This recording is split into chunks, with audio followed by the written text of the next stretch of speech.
하나님의 말씀 요한복음 15장 1절 말씀 보시겠습니다.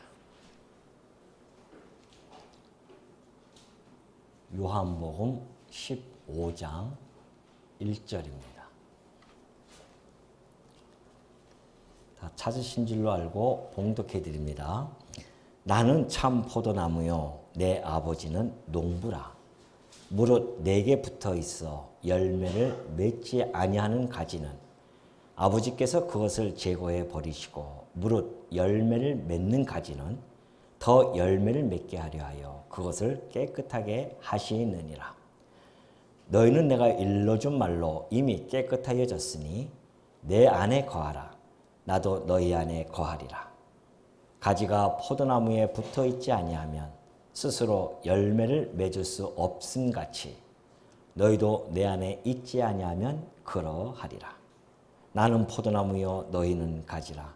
그가 내 안에 내가 그 안에 거하면 사람이 열매를 많이 맺느니 나를 떠나서는 너희가 아무것도 할 수 없습니다. 네, 5절까지 우선 봉독해 드렸습니다. 네, 우리 지금 요한복음 15장을 살펴보는 이제 중이 있는데요. 14장, 15장, 16장은 예수님께서 이제 죽으시고 고난을 받으시고 죽으실 것을 그 제자들에게 말씀해 주시고 그 남겨지는 제자들에게 위로해 주는 그러한 말씀을 지금 하고 있는 중이죠. 사실 예수님이 이제 죽으시고 부활승천하시면 그 11제자만 덩그러니 남습니다. 이걸 우리 주님은 잘 알고 계시죠. 그래서 그 제자들에게 지금 이 말씀을 한다 한들 그게 무슨 위로가 되겠습니까? 그러나 훗날 보혜사이신 진리의 영이 그들에게 임하면 예수님의 이 위로의 말씀이 그때야 빛을 발할 것입니다. 14장에서 보여주었듯이 예수님께서 내가 떠나는 것이 아주 떠나는 것이 아니라는 겁니다. 다시 너희들에게 올 것이며 이것은 곧 우리의 만남, 다시 재회를 위한 우리의 헤어짐이라는 것을 주께서 말씀해 주고 계시죠. 그러면서 넷에 대한 영광을 그들에게 소망을 주십니다. 우리 주님이 이 땅에 오셔서 하셨던 그런 일들을 이제 그 나머지 11제자들을 통해서 이루어 줄 것을 그들에게 말씀해 주시죠. 내가 너희들에게 사도권을 줄 것이다. 그리고 그 사도권을 통해 일할 때에 모든 기도에 대한 응답을 내가 해주겠다고 하는 그런 말씀으로 위로해 주시죠. 뿐만이 아니라 그 모든 일들을 행할 수 있도록 곧 성령, 보혜사를 보내주실 것이다. 이 말씀은 참으로 큰 위안이 되지 않을 수 없죠. 더 나아가서는 세상이 주는 그런 평안이 아닌 참 평안을 우리 주께서 주시겠다는 그런 약속까지 해주십니다. 이런 여러 가지 일련의 약속들은 곧 제자들로 하여금 커다란 위안이 될 수 있는 그런 약속이 아닐 수 없습니다. 계속해서 오늘 이 15장 내용도 마찬가지입니다. 우리 주님께서 계속해서 지금 위로해 주시는 말씀인데요. 이 15장의 전반부에서 크게 두 가지로 나누어서 우리가 살펴볼 수가 있습니다. 전반부는 너희들을 통하여서 열매를 맺게 하시겠다는 겁니다. 그들을 통해서 열매를 맺고 또한 더 나아가서는 그들을 친구로 삼아 주신다는 것이죠. 이것처럼 큰 위안이 어디 있겠습니까? 이제 그러한 내용들을 우리 주님이 제자들에게 전달해 줌으로 말미암아 제자들의 마음속 깊은 곳에는 바로 우리 주님이 주시는 그 열매 그리고 그들이 주님의 친구가 되어져서 살아가는 그런 아름다운 모습을 그들의 마음속에 깊게 주님께서는 지금 인상을 넣어주고 계시는 것이죠. 자, 한번 본문을 살펴보도록 할까요? 이 15장에서 포도나무의 비유는요. 우리들은 참 생소하죠. 우리들은 포도나무 그냥 비유인가 보다 이렇게 얘기하지만 그 당시의 유대인들은요. 이 포도나무 비유에 대해서 쉽게 이해할 수 있는 그런 비유입니다. 왜 그러냐면 이 포도나무 비유는 구약적 배경을 가지고 있습니다. 시편에 보면요, 아삽이 그런 시를 지어서 노래한 적이 있습니다. 이스라엘 백성들이 출애굽을 하잖아요. 출애굽을 한 다음에 가나안 땅에 들어가는 그 40년의 그 세월을, 그 사건을 단 한 줄로 요약해서 시로 표현한 것이 있습니다. 그것이 바로 어떤 시냐면은 주께서 한 포도나무를, 그래요. 주께서 한 포도나무를 애굽에서 가져다가, 그래요. 한 포도나무가 있는데 우리 주님께서 애굽에서 그걸 가져다가 민족들을 쫓아내시고 그것을 심으셨나이다. 그런 시를 노래를 합니다. 그 한 줄임에도 불구하고 그 한 줄에는 이스라엘 역사의 광해의 역사, 출애굽과 가나안 땅에 들어가는 그런 모든 역사를 한 줄로 요약해서 그곳에 그 40년의 세월을 녹여서 노래를 한 겁니다. 포도나무를 이렇게 포도나무를 애굽에서 가져다가 민족들을 쫓아내시고, 가나안 땅이죠. 가나안 백성들을 쫓아내시고 그곳에 우리 주님께서 심으셨나이다. 그렇게 표현하는 시가 있습니다. 그러니까 이스라엘 백성들을 포도나무로, 포도원으로서 그렇게 표현한 그런 내용들이 구약의 곳곳에 배어져 있거든요. 또 한 가지는 이제 이사야서 5장 2절입니다. 이사야서 5장 2절에 보면요, 하나님께서 이스라엘 통하여서 이런 말씀해 주고 계시죠. 땅을 파서 돌을 제하고 극상품 포도나무를 심었도다. 그 중에 망대를 세웠고 또 그 안에 술틀을 팠도다. 좋은 포도 맺기를 팔았더니 들포도를 맺었도다. 그래요. 하나님께서 땅을 파서 돌을 제한 다음에 극상품 포도나무를 심었다고 하는 거잖아요. 그것이 바로 가나안 땅에 이스라엘 백성들을 심었다는 그런 표현입니다. 그래서 거기서 좋은 포도 맺기를 원했는데 이게 웬일이에요? 시고 맛없는 들포도 그런 열매를 맺었다는 것이죠. 그래서 이 비유를 가지고서는 지금 책망을 해주고 계시는 겁니다. 그러면서 5장 7절에 보면은 무릇 만군의 여호와의 포도원은 이스라엘 족속이요. 그 포도원에 대한 비유를 설명해 주다가 마지막 7절에서 그 해석을 해주는 겁니다.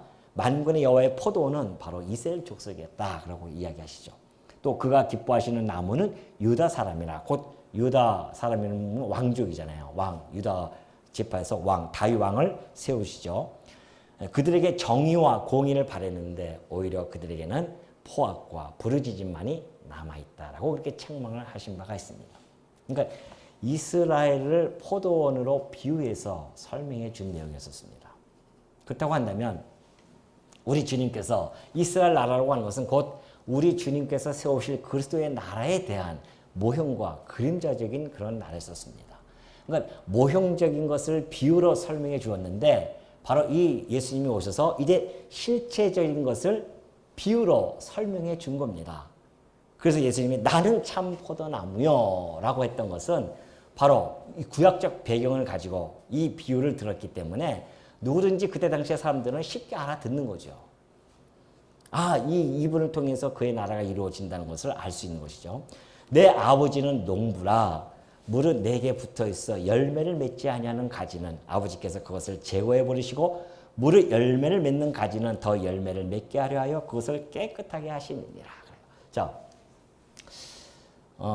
이 15장의 이 포도나무 비유는요, 약간 그 역사적인 해석이 필요합니다.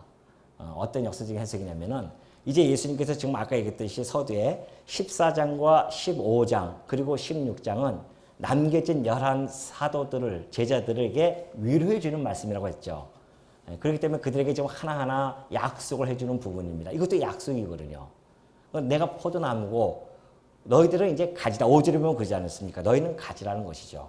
그런데 그 열매를 맺지 않는 가지는 아버지께서 다 제거해 버리실 겁니다. 그리고 열매를 무릇 열매를 맺는 가지는 더 열매를 맺게 해주신다는 이야기예요.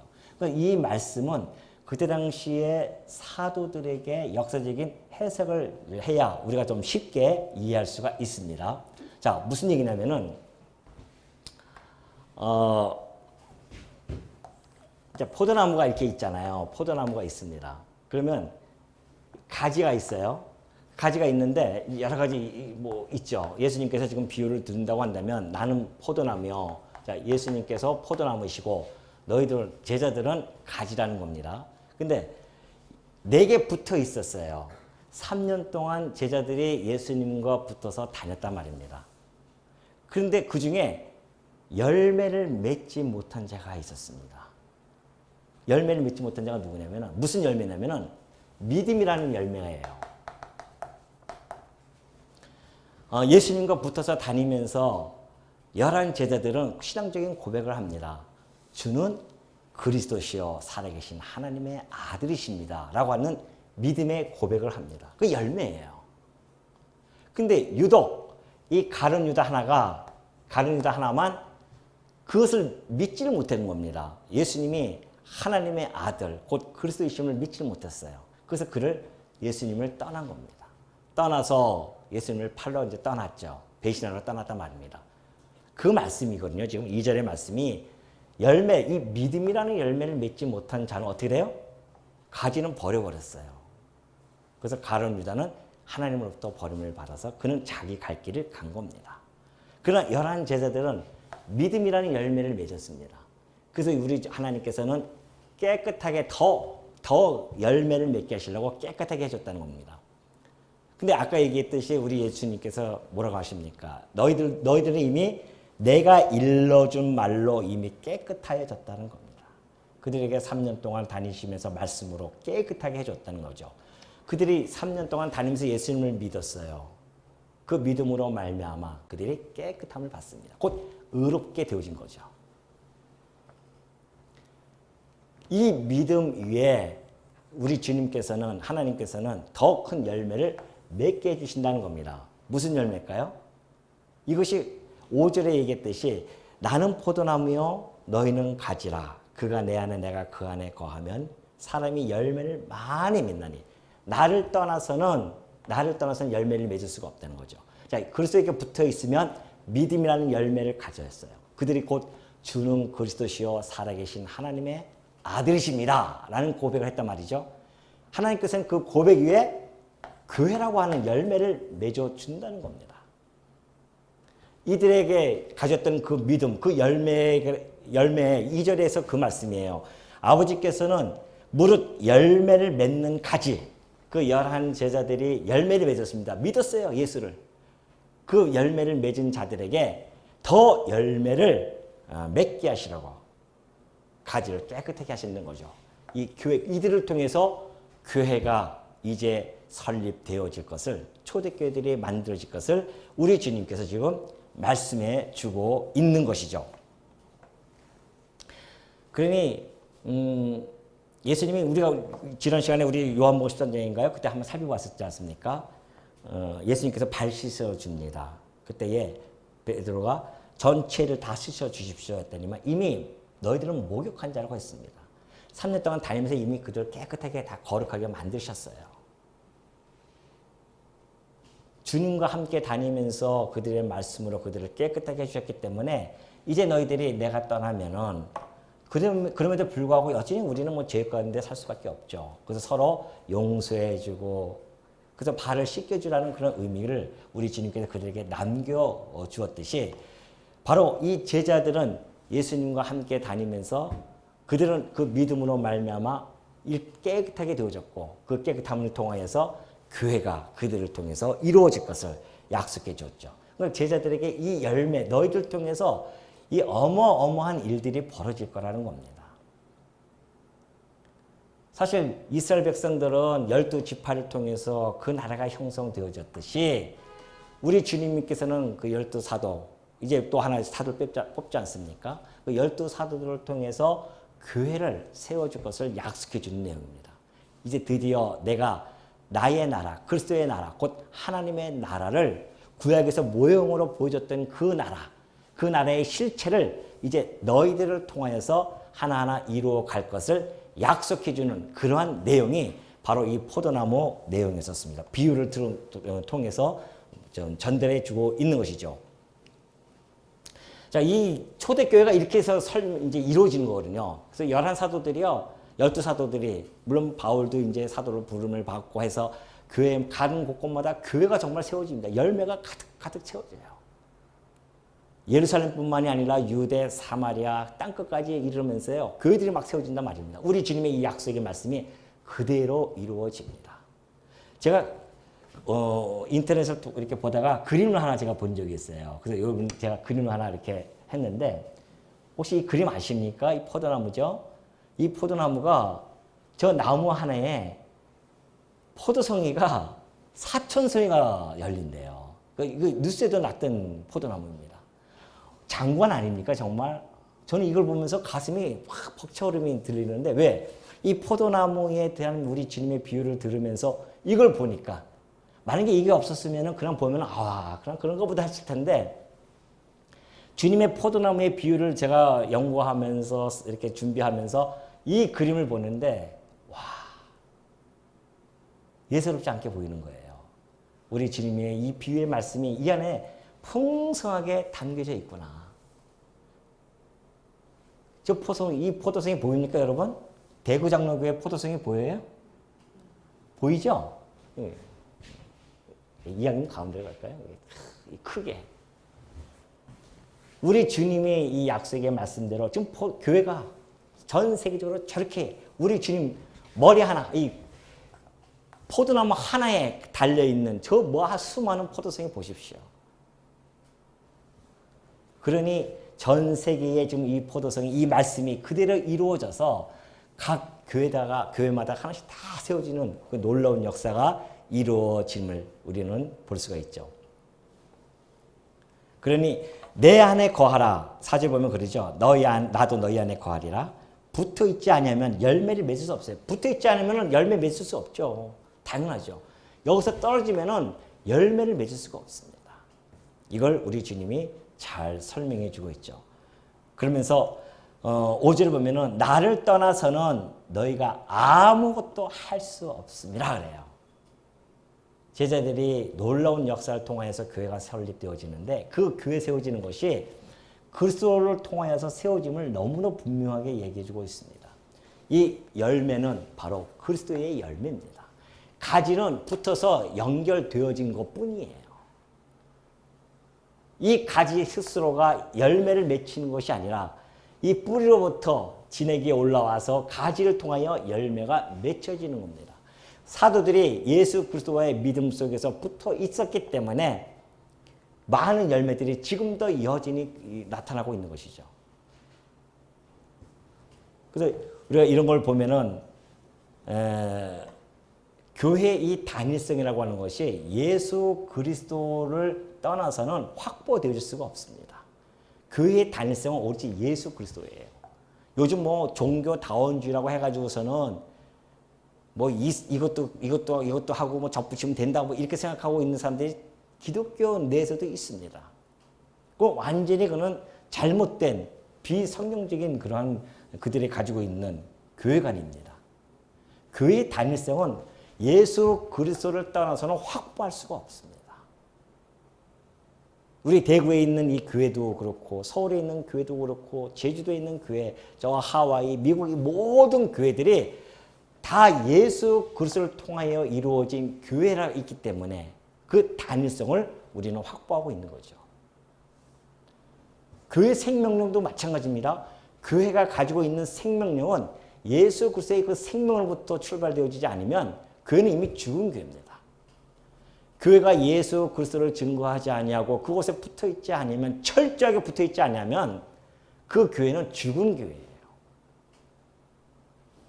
뿐만이 아닙니다. 이 교회가 점점 번영하는 것도 예수 그리스도를 통하여서 번영되어져야 되지 다른 방식으로 번영되어진다고 하는 것은 곧 세속적인 번영 방식입니다. 그것도 우리 교회에서는 불허합니다. 오로지 예수 그리스도를 통하여서 그로 말미암아 교회가 생명력을 유지하고 단일성을 확보하고 뿐만이 아니라 번영이 되어진다는 것을 여러분들은 잊지 마셔야 됩니다. 그러니까 교회는 예수 그리스도를 떠나서는 아무것도 존재할 가치도 없고 이유도 없다는 것을 잘 보여주고 있죠. 그러면서 사람이 내 안에 거하지 아니하면 가지처럼 밖에 버려져 마르나니 사람들이 그것들을 모아다가 불에 던져 사르니라.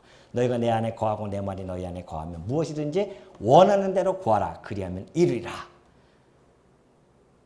이 열매, 교회를 맺혀지는 이 열매를 맺게 하기 위해서는 무엇인지 구하라는 겁니다. 반드시 이루어지겠다는 것이죠. 요한일서 5장 14절에 보면요. 사도 요한이 요한일서에서 잘 설명해 준 것이 하나 있습니다. 그를 향하여 우리가 가진 바 담대함이 이것이다. 담대함이 있는데 뭐냐? 그것이 바로 그의 뜻대로 무엇을 구하며. 그렇죠? 지금 예수님께서 너희가 내 말 안에 거하고 내가 너희 안에 거하면 무엇인지 구하면 내가 이루어지겠다. 그 말씀이 바로 이걸 풀어서 설명해 준 겁니다. 우리가 담대해진다. 왜? 우리 주님께서 우리에게 기도의 응답을 주셨는데 그것이 바로 그의 뜻대로 무엇을 구하면 들으신다는 겁니다. 그러니까 교회를 위해서 기도를 하게 되어지면요. 하나님은 교회를 세워나가는 일에 있어서 하나님의 뜻이 있기 때문에 반드시 이루어진다는 겁니다. 그러니까 초대교회는 이들을 통해서 사도를 통해서 이루어지지만 후대교회는 이제 사도들로 통하여서 완성되어진 이 하나님의 말씀을 가지고 복음 전도자들을 통하여서 교회들이 세워진다는 겁니다. 후대교회들은. 같은 원리예요. 초대교회는 사도를 통해서 세워지지만 후대교회들은 바로 그 사도들을 통해서 세워진 교회로 말미암아 또 열매들이 맺혀진다는 겁니다. 같은 원리 속에서 이루어지는 것이죠. 그래서 디모데후서 2장 1절에 보면요. 바울이 디모데에게 그런 얘기하죠. 내가 많은 증인 앞에서 내게 들은 바를 충성된 사람에게 부탁하라는 겁니다. 그들이 또 다른 사람들을 가르칠 수 있을 것이다. 진리 전승이 되어진다는 겁니다. 근데 누구에게 부탁하라고요? 충성된 자들에게. 이게 보통 일이 아니잖아요. 생명을 살리는 일입니다. 교회가 세워진다고 하는 것은 생명을 살리는 일이에요. 그 일에 아무나 쓰지 않습니다. 하나님께서. 충성된 자들만 사용하는 겁니다. 바울이 디모데에게 신신당부합니다. 충성된 자들에게 부탁하라는 겁니다. 우리 대구장로교회 우리 성도님들은 그 충성된 성도에 포함되어졌으면 하는 바람이 있습니다. 여러분이 다 충성되어져서 우리 주님으로부터 이 놀라운 이 사업에 쓰임을 받는다고 하는 것, 이것처럼 큰 영광이 없음을 여러분들 마음속에 간직하시고 정말 충성이 무엇인지를 곰곰이 생각하시면서 충성된 자로서의 삶을 살아가는 그런 성도님이 되어지시기를 꼭 부탁드립니다. 자, 8절에 보면 그래요. 너희가 열매를 많이 맺으면 내 아버지께서 영광을 받으실 것이요 너희는 내 제자가 되리라. 당연하죠. 왜 그러냐면은 교회가 제자들을 통해서 교회가 많이 세워진다고 하는 것은 곧 우리 그리스도의 뜻이며 하나님의 뜻입니다. 하나님은 언약하신 내용이었었어요. 그 내용이 성취가 되어지니 언약대로 이루시는 그 하나님이 영광을 받으신 것은 당연한 것이죠. 그렇기 때문에 아버지께서 너희가 열매를 많이 맺으면 아버지께서 영광을 많이 받으실 것이다. 그리고 너희는 내 제자가 되리라. 다시 말해서 교회가 세워짐으로 말미암아 그리스도에게 붙어있음이 입증되어지고 그리스도에게 붙어있다고 하는 것은 곧 그의 제자됨이 입증되어졌다는 것을 증명하는 것이다 라는 것으로 설명해 주고 있는 것이죠. 우리가 이제 이것은 이제 역사적인 해석 속에서 우리가 살펴보았고요. 이런 원리는 곧 우리들에게 신학적 의미를 충분하게 주어주고 있습니다. 다시 말해서 성도라고 하는 것이 성도에 대한 그리스도와 성도의 관계를 이 그리스도와 제자들의 관계 속에서 우리는 충분히 알 수가 있는 거죠. 다시 말해서 자 우리 예레미야 2장 21절에 보면요. 예레미야 선지자를 통해서 이렇게 전해준 바가 있습니다. 내가 너를 순전한 참 종자 곧 귀한 포도나무로 심었거늘 내게 대하여 이방 포도나무의 악한 가지가 되면 어찌 됨이냐. 그렇게 표현이 되어 있지 않습니까? 물론 바울은 돌 감람나무와 참 감람나무를 통해서 설명해 준 바가 있죠.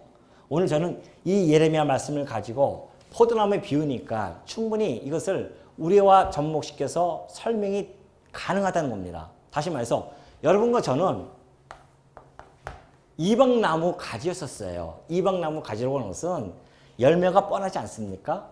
여기서 이어지는 나타나는 열매는 시기와 질투와 미움과 원망, 탐욕 이런 것들이 이 안에 가득 채워집니다. 그리고 우리는 살아가는 거예요. 그리고 마지막 열매가 있어요. 이것은 곧 사망입니다. 마지막 열매가. 그런데 놀랍게도 우리 주님께서 이 가지를 딱 띄어가지고서는 여기다 붙여놓은 거예요. 이 가지, 이방나무 가지였던 우리들, 이런 악한, 못된 나무는 못된 열매를 맺고요. 악한 나무는 악한 열매를 맺습니다. 근데 우리 여기서 띄어서 우리 하나님, 주님께서 여기다 붙였어요. 참 포도나무에 붙여졌단 말입니다. 근데 예수 그리스도의 이 뿌리서부터 올라오는 진액이 있었습니다. 이것이 바로 사랑이라고 하는 이 진액을 통해서 접붙임을 받은 겁니다. 그리고 이것이 떨어지지 아니하도록 성령께서 이것을 꽉 붙잡고 계시는 거죠.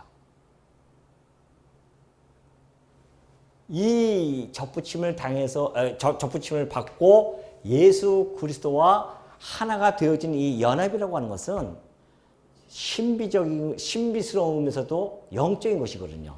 얼마나 영화스러운 것입니까? 아니, 이 가지가 그래서 밖에 던져져서 불에 태워질 수밖에 없는 이 가지가 이 영광스러운 참포도나무에 붙어서 그리스도와 하나가 되어져서, 이건 다른 말로 그의 지체, 그의 한 몸이 되어졌단 말입니다.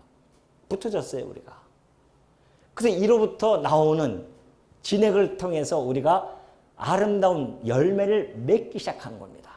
그 그리스도를 떠나서는 열매를 맺을 수가 없어요. 여기서는 아름다운 열매, 선한 열매를 맺을 수가 없습니다. 그러나 그리스도와 붙어있는 이 가지를 통해서 열매들이 맺어지기 시작하는데요.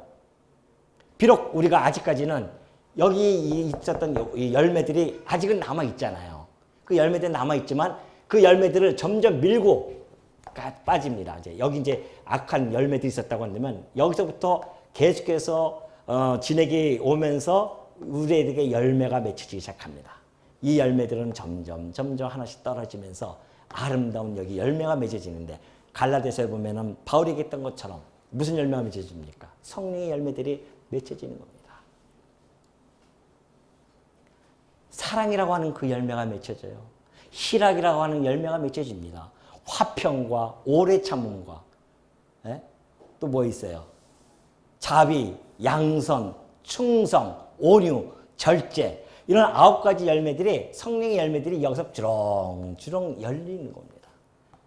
혹시 여러분들이 충성이 나온다고 한다면 그 충성은 그리스도부터 나오는 열매인 줄 아십시오. 내가 혹시 온유해졌다고 한다면 그리스도부터 나온 열매인 줄 아시기 바랍니다. 내가 혹시 조금이라도 사랑이 나온다고 한다면 그 사랑은 나로부터 나온 것이 아니라, 이 가지로부터 나온 것이 아니라 이 뿌리로부터, 이 예수 그리스도의 이 나무로부터 진액을 받아서 나타나는 열매인 줄 아시기 바랍니다. 성도들의 이 삶의 모습, 삶이라고 하는 것이 이 포도나무를 통해서 우리의 신학적 의미로 다가오는 거예요.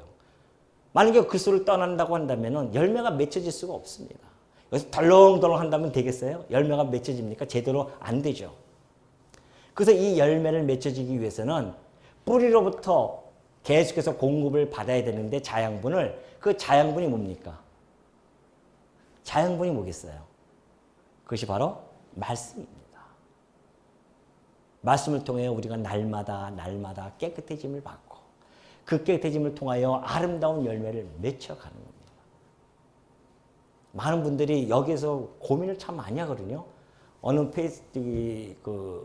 페이스북인가요? 거기서 내가 봤는데 어떤 신학 교수가 글을 하나 썼는데 성화에 대한 부분이에요. 너무너무 고민이 많은 겁니다. 성화가 안 되는 거예요, 도대체. 신학 교수가 얼마나 고민했으면 그렇게 솔직하게 썼겠습니까? 근데 우리가 살다 보면은 정말 우리의 모습을 이렇게 보면은 얼마나 절망스럽습니까? 실망스럽죠. 근데 너무 절망하지 마십시오. 하나님께서 우리를 자라나게 하실 텐데, 분명한 것은 자라나기 위해서는 뭐가 필요하냐? 물이 필요해요. 물. 바울은 심었고 아볼로는 물을 준다고 하잖아요. 그 물이라고 하는 것은 말씀이란 말입니다. 말씀을 받으면 교회는 성도들은 자라나게 되어 있어요. 그 열매를 맺습니다. 오늘 여러분들이 난 열매가 안 맺혀져 한다고 하는 것은 솔직하게 우리가 우리를 깊이 통찰하고 바라보면은 말씀에 대한 갈급함, 말씀에 대한 양식에 대한 섭취 이런 것들이 분명히 부족하거나 모자랄 것입니다. 스스로 우리는 판단할 수 있죠. 하루에 여러분들은 말씀을 얼마나 섭취하고 계십니까? 우리 바쁜데 뭐 언제 주일날 와서 한 시간 듣는 것도 바쁜데 정말 그렇습니까? 그렇다고 한다면 여러분들은 아름다운 이런 열매를 맺는다고 해서 쉽지가 않습니다. 영양분을 먹지 못하는데 아이들이 어떻게 자라날 수가 있겠어요? 우리 주님의 말씀으로 깨끗하게 해준다고 했는데 그 깨끗함을 받지 못하면 어떻게 이 아름다운 열매가 맺어질 수 있습니까? 여러분이 아무리 힘들다 하더라도 우리 영적인 양식을 위해서 날마다 음식을 이 영적 말씀을 먹어야 되는 것은 성도로서는 당연한 일입니다.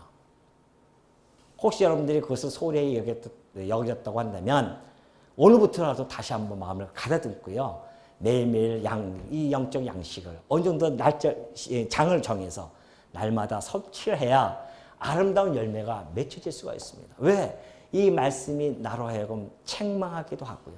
혹시 내가 다른 길로 가다가도 이 말씀 보면은 호딱딱 돌아오게 되어 있단 말입니다. 제가 이렇게 삶을 이렇게 살아오면서 뒤에 보면은 이런 열매를 맺었을 때 보면은요, 말씀을 멀리 했을 때였습니다. 근데 말씀을 가까이 하면 그래도 그나마 이런 열매보다는 이런 열매를 맺고자 애쓰는 모습이 내 안에서 나타납니다. 그러니까 우리가 말씀을 그래서 우리가 한시도 놓지 않고 날마다 우리가 먹어야 하는 이유가 거기에 있어요. 성화의 가장 기초는 뜻분배라고 했잖아요. 우리가 거룩한 산 제사로서 드려진다고 하는 것은 뜻분배부터 시작되어진다. 하나님의 말씀부터 시작되어지는 겁니다. 그 말씀으로 우리는 책망도 받고 바르게 함과 의로 교육하기에 유익하기 때문에 이 말씀이 우리 안에 들어오면 올수록 우리는 아름답고 선한 열매를 맺어지지만 말씀을 소홀히 하게 되어지면 영양분이 없는데 당연하죠. 이 밑에 있는 이 악한 열매가 나로 하여금 사로잡고 더욱더 판을 치는 겁니다. 이런 부분을 우리가 곰곰이 잘 생각하시기 바랍니다. 여기에 열매는 물론 마지막은 뭡니까? 네? 마지막은 영생이에요. 영생. 여기에 마지막 열매는 사망이지만 이 그리스도에게 붙어진 이 가지에서의 마지막 열매는 영원한 생명입니다. 오늘 우리는 이 포도나무의 비유를 통해서 역사적으로는 제재를 통하여 이 교회가 세워질 것, 그리고 신학적 의미로는 우리가 그리스도 안에 붙어 있었을 때에 이런 아름다운 열매가 맺어질 것을 원리적으로 우리는 충분히 감지할 수가 있었습니다. 자, 계속해서요. 그 다음에는 이제 두 번째 이야기를 해주는데요. 이제 그 사랑에 대한 성격과 더불어서 예수님께서 그들을 친구로 삼아줌으로 말미암아 그들에게 위로를 해주는 내용이 담겨져 있어요. 자, 9절 아버지께서 나를 사랑하신 것 같이 나도 너희를 사랑하였으니 나의 사랑 안에 거하라. 내가 아버지의 계명을 지켜 그의 사랑 안에 거하는 것 같이 너희도 내 계명을 지키면 내 사랑 안에 거하리라. 내가 이것을 너희에게 이름은 내 기쁨이 너희 안에 있어 너희 기쁨을 충만하게 하려 함이라. 무슨 말씀이냐면요.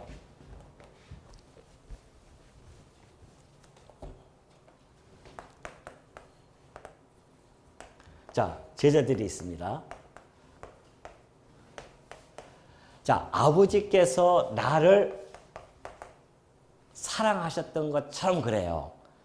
하나님께서 아들을 사랑했던 것은 우리 주님이 계속 이야기하고 있죠. 이제 마지막 이제 17장에 가면은 아버지께서 창세전에 나를 사랑하셨다. 그렇게 표현하고 계시거든요. 그리고 또 그것이 이 삶 속에서 예수님 이 땅에 성육신하여 이 땅에 오셨을 때에 하나님께서 직접 계셔줬어요. 이는 내 사랑하는 아들이다. 그래서 아버지가 아들을 사랑한다고 하는 것을 충분히 보여줬습니다. 물론 아들이 아버지의 품속에 독생하는 것 자체만 가지고도 아버지의 사랑을 가지고 있다는 것은 틀림없는 사실입니다. 근데 아버지가 아들을 사랑하는 방식이 있었어요. 그 사랑하는 방식은 아버지가 가지고 있는 모든 비밀, 그것을 아들에게 가르쳐 줬습니다. 요한복음 5장에 한번 볼까요? 여기는 없는데요. 한번 여러분들 요한복음 5장 한번 살펴보시면 우리가 그때 봤던 내용인데 5장 20절에 한번 보십시오. 5장 20절을 보면은 아버지께서 아들을 사랑하사 자기가 행하시는 것을 다 아들에게 보이시고 또 그보다 더 큰 일을 보이사 너희로 놀랍게 여기게 하시리라 그러지 않습니까? 아버지께서 아들을 사랑했는데 그 사랑의 표현이 자기가 행하시는 걸 다 아들에게 알게 하셨어요. 그 말씀인데요. 아버지께서 나를 사랑하셨던 것처럼 그래서 나의 모든 구속의 그게 뭐였어요? 구속의 역사랍니다. 구속의 역사를 다 보여주셨어요. 근데 예수님이 오셔가지고서는 내가 아버지께서 나를 사랑하신 것처럼 나도 너희를 사랑했다는 겁니다. 어떻게 해요? 아들에게, 이 제자들에게 구속의 역사를 다 보여줬어요. 가르쳐줬어요. 알려줬습니다. 이 비밀 아닙니까, 이게? 세상은 알 수 없는 그 비밀을 아버지는 아들에게, 사랑하는 자들에게는 사랑하면은 다 말해주고 싶잖아요. 감추지 않은 겁니다. 사랑은 감추면 안 되죠. 다 말해주는 거예요.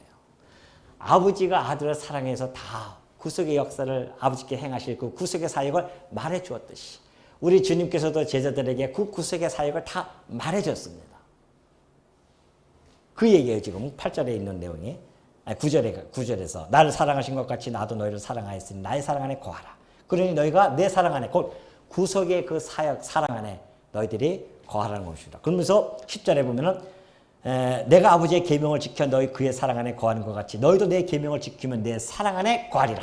자, 내가 아버지의 계명을 지켰어요. 그건 뭡니까 이것이?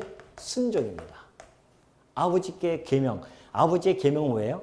하나님을 사랑하고 이웃을 사랑하라는 그 계명이 있었습니다. 우리 인간들은 지키지 못했던 그 계명을 우리 주님이 오셔서 그대로 순종함으로 말미암아 아버지의 사랑 안에 거하게 되어졌다는 것이죠. 자, 그렇다고 한다면 내가 아버지의 계명을 지켰던 것처럼 너희들도 내 계명을 지켜서 사랑 안에 거하라는 겁니다. 다시 말해서 제자들도 순종을 하라는 것이죠. 그렇게 되어질 때 사랑 안에 거한다는 겁니다. 순종할 때. 그리고 이제 11절에서 보면은 내가 이것을 너희에게 이루면 내 기쁨이 너희 안에 있어 너희 기쁨을 충만하게 하라 합니다. 자, 그리스도의 이 기쁨은요. 아버지의 사랑을 받고 아버지의 그 사랑에 순응해서 순종하는 겁니다. 그의 말씀에 순종할 때에 그의 사랑 안에 거하며 이것은 곧 기쁨 안에 거하는 것이죠. 기쁨이에요, 이게. 아버지께 순종해서 아버지께서 기뻐하신 걸 보면 얼마나 기뻐하냐 말이죠. 제자들도 마찬가지입니다. 예수님이 하셨던 그 계명 곧 이웃을 서로 사랑하라. 내가 너희를 사랑한 것처럼 너희도 서로 사랑하라. 그 이야기를 순종하는 걸 들으면 사랑 안에 그 그리스도의 그 사랑, 구속 사랑 안에 거할 것이며 그것은 곧 기쁨 안에 거하는 것과 기쁨이 충만한 것과 마찬가지라는 겁니다. 주께 순종하는 그 기쁨이 오죽 많겠습니까?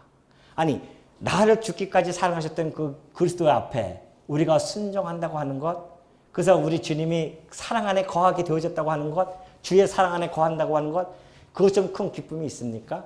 이 기쁨은 불변의 기쁨입니다. 세상에서 주는 기쁨과는 전혀 다른 차원의 기쁨이에요. 이 기쁨을 주님께서 주시고자 지금 이런 말씀을 해가고 계시는 거죠. 그러니 우리가 주님의 사랑을 받고, 그죠? 하나님의 사랑을 받고 하나님의 말씀을 순종하면서 살아갈 때에 그의 사랑 안에 거하고 그 사랑 안에 속에서 우리는 기쁨을 누리면서 살아간다고 한다면 그 기쁨의 삶이 성도에게 있어서는 이 땅에 살아가면서 때로는 불평하고 불만도 갖고 원망도 가질 수 있지만 그것들을 넉넉히 이길 수 있는 힘을 여기서부터 출발이 되어지는 겁니다. 성도에게 기쁨이 없다고 한다고 하면은 나오는 것은 짜증과 원망과 불평뿐이 없어요. 악한 열매를 맺을 수밖에 없습니다. 그러나 그리스도에게 붙어 있어서 이 기쁨 안에 놓여 있는 성도라고 한다면 그 기쁨의 힘이 우리로 하여금 불만을 또는 불평을 원망을 의심하는 모든 것들을 이기게 이기고도 나무 밑도록 우리를 이끌어 가신단 말입니다.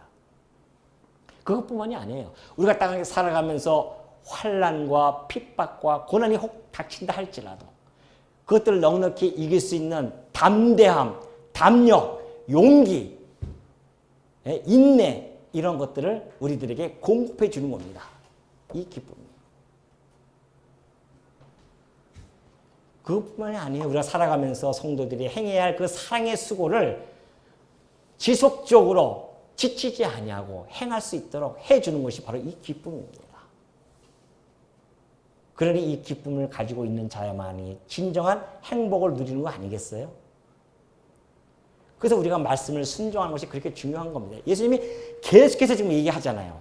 너희가 내 계명을 순종하는 겁니다. 그것이 곧 뭐예요? 서로 사랑하라. 왜? 이 사랑이라고 하는 것은 율법의 완성이란 말입니다. 율법의 완성이에요. 그래서 뭐 도둑질 하지 말라, 탐내지 말라, 살인하지 말라, 남 훔치지 말라 그런 걸 암만 모든 조항이 계명 조항이잖아요. 그게 그 계명 조항 외에 다른 많은 조항이 있다 할지라도 서로 사랑하라는 그 계명 안에 다 포함되어 있다는 겁니다. 그러니 우리가 이 사랑, 그리스도의 법, 우리 주님께서 주신 그 사랑의 법, 그 사랑의 법이 모든 율법을 완성시키고 이루어 간다는 것을 우리는 충분히 알 수가 있죠. 그래서 이 사랑한다고 하는 것이, 그러니까 사랑이 이게 나오냐 말이죠.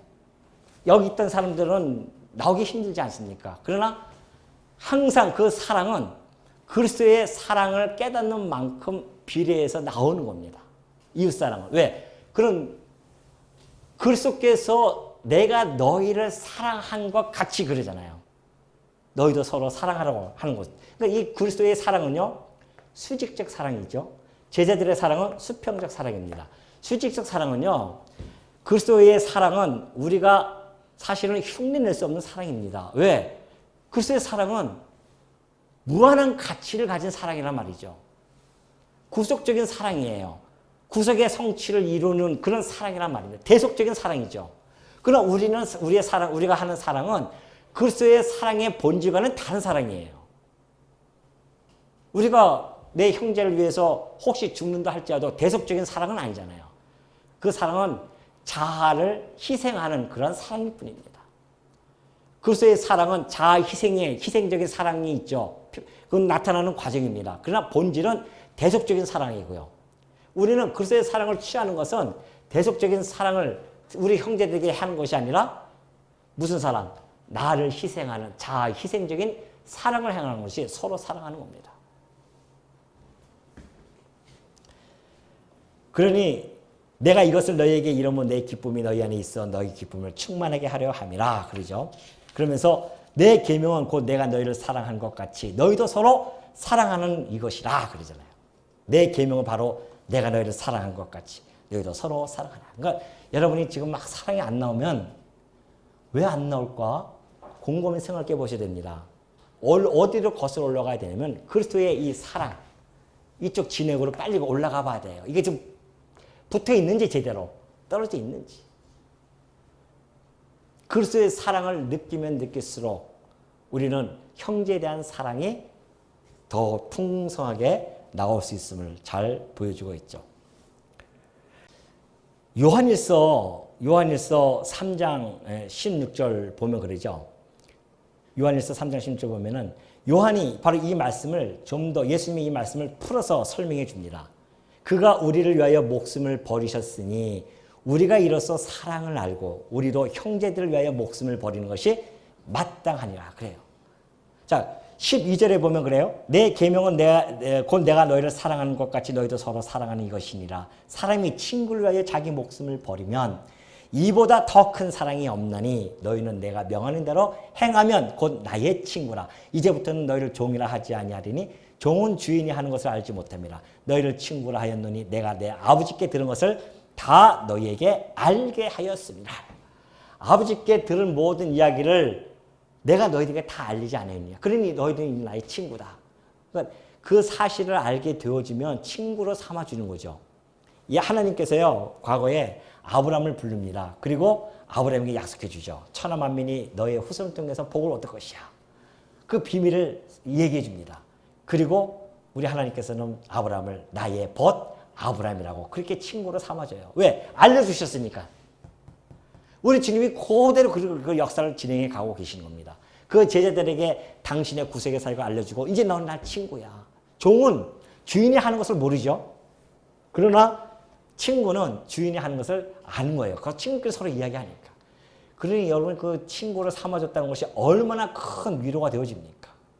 이제 내가 너를 친구로 삼아줘서 내가 너에게 알려줬으니 그 일을 너희들이 해 나갈 것이라는 것이죠.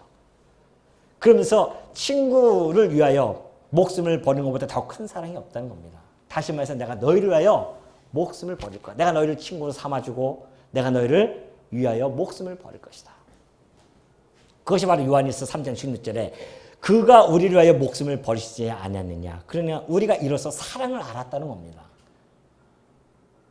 우리 주님께서 나를 위하여 목숨을 버리지 아니하는 이상 나는 사랑을 알지는 못했어요. 하나님 사랑도 알지 못합니다.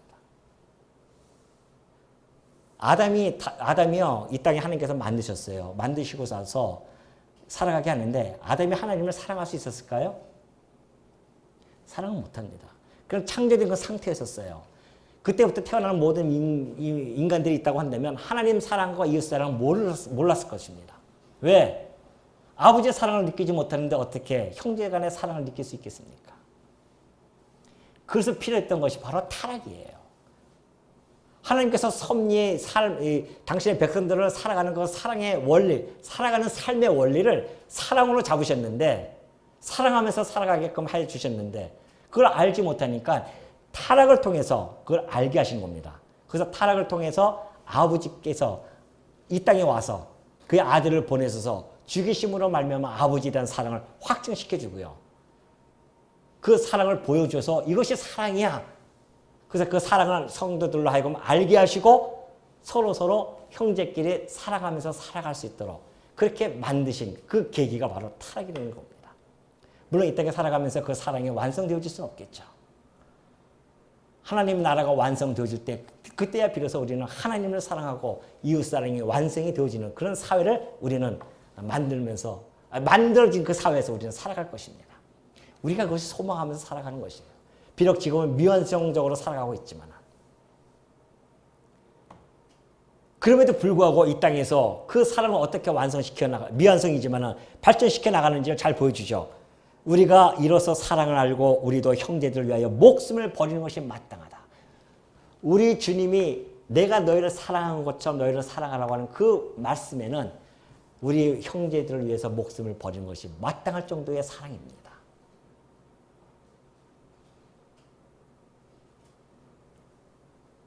아니 목숨까지 버리는 것은 마다하고 요한이 얘기했듯이 3장 17절 보세요. 누가 이 세상의 재물을 가지고 형제의 궁핍함을 보고도 도와줄 마음을 닫으면 하나님의 사랑이 어찌 그 속에 거하겠느냐.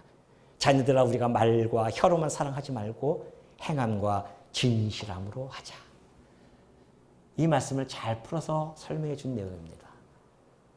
우리가 형제를 위하여 내 목숨까지 내놓을 정도의 그것이 마땅한 그런 사랑이라고 한다면 우리 형제가 지금 여기서 굶어 죽고 있는데 나무를 하고서는 말로만 그래 잘 먹고 좀 몸보심 잘 하시죠.